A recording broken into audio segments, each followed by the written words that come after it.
Bakal calon Presiden Ganjar Pranowo mengunjungi Taman Agro Edwisata di GSG 07 di Jalan Kampung Salono 81 RT 4 RW 7 Kembangan, Jakarta Barat, Sabtu, 7 Oktober 2023. Adapun Agro Edwisata GSG 07 dikelola langsung oleh warga setempat yang terdiri dari 8 RT.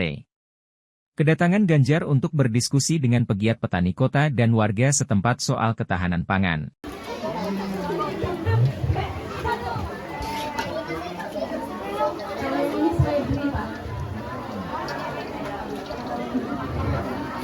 Lahannya ditanam di sini? Iya, Pak. Pak Ganjar. Bapak maaf.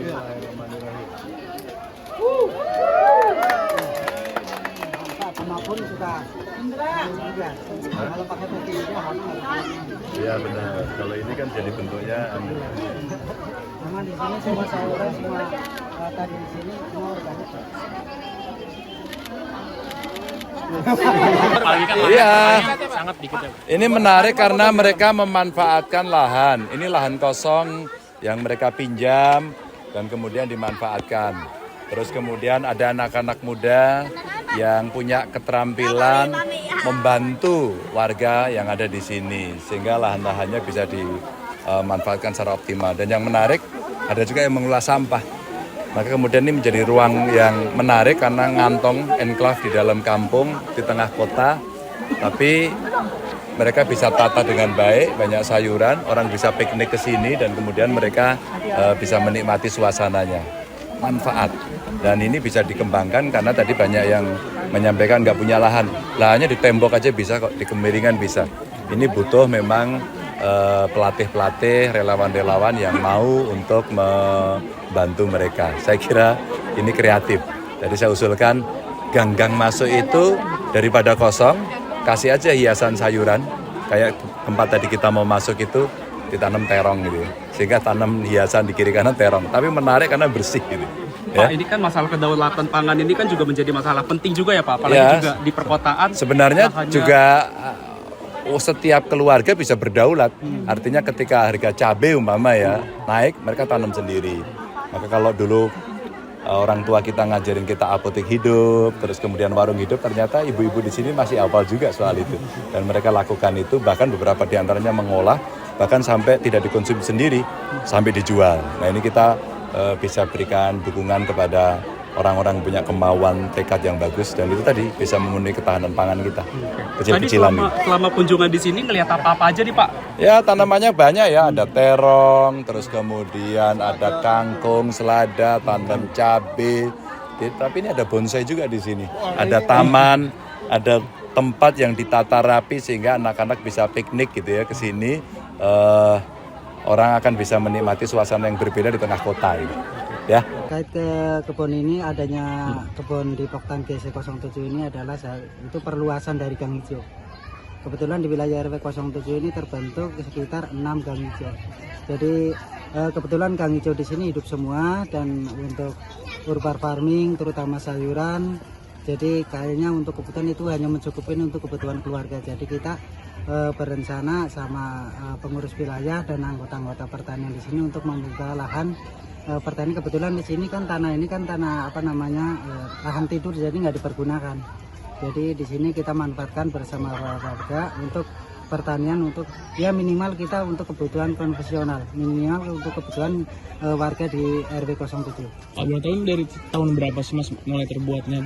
Ini 2019 mulai, itu bulan September kita buka lahan di sini bersama warga. Sejauh ini seperti apa Mas setelah berjalan dari 2019? Apakah semakin berkembang atau? Luar biasa. Jadi dari pembukaan lahan ini dari 2019 sampai sekarang itu perkembangannya lebih luar biasa. Jadi bertambah maju. Kalau pengolahannya seperti apa, terus hasilnya nanti seperti apa? Jadi pengolahannya kita masing-masing per RT. Jadi per RT itu kan masing-masing ada perwakilan dari gang hijau. Jadi masalah hasil kita juga dijual juga ke warga sendiri. Total di sini ada berapa RT sih? 8 RT. Kalau tanamannya apa aja? Tanaman di sini untuk sayuran itu macam-macam. Itu kan ada yang di media tanah, ada yang di hidroponik kapung. Untuk di tanah itu rata-rata itu kebanyakan kangkung dan cabai juga ada, terong. Utamanya di sini labu madu. Tapi kalau di hidroponik itu semangsa pakcoy, terus lada, kangkung juga ada. Itu yang di hidroponik. Kebetulan untuk masyarakat di sini sekarang kalau untuk sayuran itu dia memilih untuk yang di hidroponik karena di samping itu sayurannya itu lebih renyah, lebih higienis gitu. Apa sebenarnya yang memotivasi Pak, untuk semangat itu? Karena lahannya kan kalau di Jakarta identik sempit gitu ya. Kok masih punya semangat untuk bertani gitu? Jadi masyarakat di sini alhamdulillah satu ya. Kita udah bercermin dari gang-gang hijau yang ada di wilayah RW 07. Jadi semua ada yang gang hijau di sini itu ditanamin untuk pertanian. Minimal ya walaupun di gang, di atas got itu minimal ada fungsinya, satu buat penghijauan, juga buat polusi udara. Dua-duanya juga ada manfaatnya, terutama untuk pangan keluarga. Ya, terus dengan adanya kehadiran Pak Ganjar sendiri, tanggapan jenengan seperti apa? Tanggapan Bapak? Dengan adanya Pak Ganjar datang ke sini, kita ya luar biasa pokoknya. Jadi beliau juga memberi motivasi untuk pertanian perkotaan yang ada di DKI ini supaya lebih maju lagi, utamanya untuk program urban farming, ketahanan pangan yang ada di DKI. Kalau menurut Bapak sebagai petani kota gitu ya, sosok pemimpin yang seperti apa Pak? Yang bagus atau idealnya? Ya, utamanya apalagi kita berbicara masalah pemimpin ya. Kita di sini mayoritas pertanian di sini. Jadi saya maunya punya pemimpin yang adil dan bijaksana, utamanya mementingkan rakyatnya, terus untuk kebutuhan para petani, dan minta tolong juga bisa membela para petani yang ada di DKI Jakarta, terus khususnya di Indonesia. Kalau menurut mata Bapak, Pak Ganjar itu punya nggak karakter yang seperti diharapkan? Kalau Pak Ganjar luar biasa, dia udah ketahuan sosoknya juga di bidang pertanian pangan, dia luar biasa. Dia mementingkan untuk kebutuhan pangan ke rakyat. Gimana begitu? Udah pernah nanam? Saya kebetulan ada hidroponik. Apa nanam apa? Hidroponik kangkung. Udah pernah nanam berapa? Selamat datang Pak Ganjar. Negeri saya nih. Solo. Negeri kok Batu. Ini anaknya. Ini. Oh ya.